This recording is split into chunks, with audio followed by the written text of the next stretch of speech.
Hey, what's going on YouTube and Reddit fam? This is Captain Nuclear Mix Salty Face or something like that. I don't know.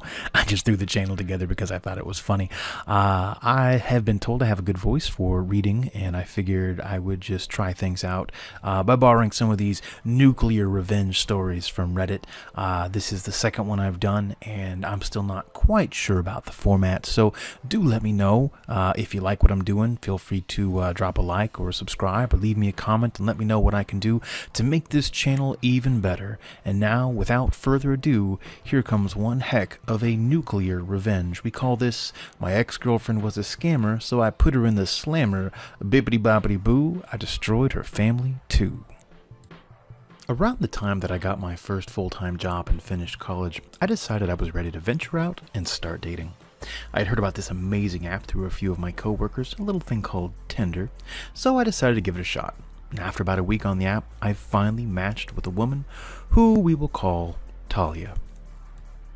Talia lived in a different city than I did, but the day we matched, she said she was visiting a cousin. We messaged through the app, and after verifying that she was real through her Facebook and Instagram profiles, we exchanged phone numbers. She said she was employed full-time, had an apartment and her own car, and was somehow still single. We talked for about 2 weeks on the phone, always at night after my shift at work, before we finally had a chance to meet when our schedules matched up.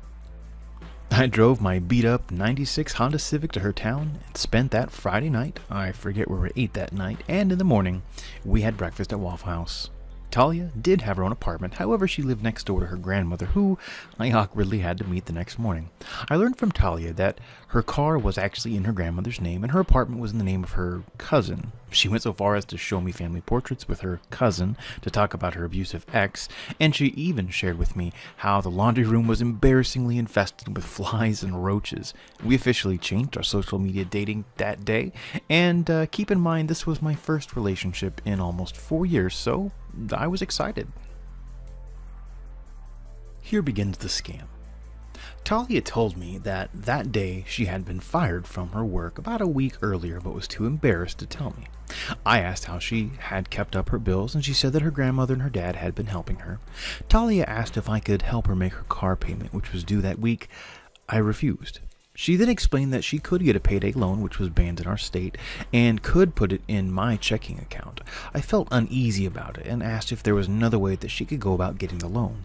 Talia said that she couldn't use her grandma or dad's account because they had burned her in the past. I thought it was weird, but she started crying.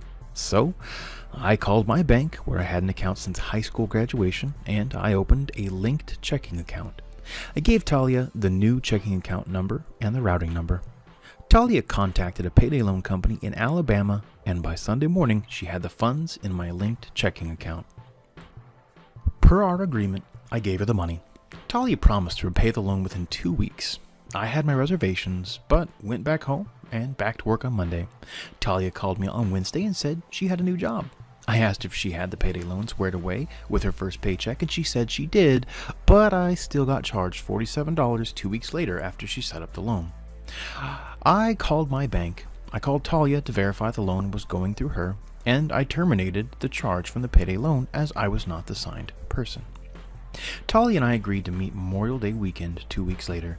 She stated that her dad had given her a check for the entire loan amount, $1,800, and that she would deposit it into my bank near her. Like a fool, I let her deposit the check right before Memorial Day weekend. 2 weeks later, the payday loan company charged another $47 plus penalty fees and another $47. The $1,800 check bounced, Talia stopped answering her calls and blocked me on everything. I called my bank and I informed them that I was a victim of fraud, and within hours my main checking account, into which my paycheck had gone, my savings account with $800 saved for new cars, and the new checking account were all closed.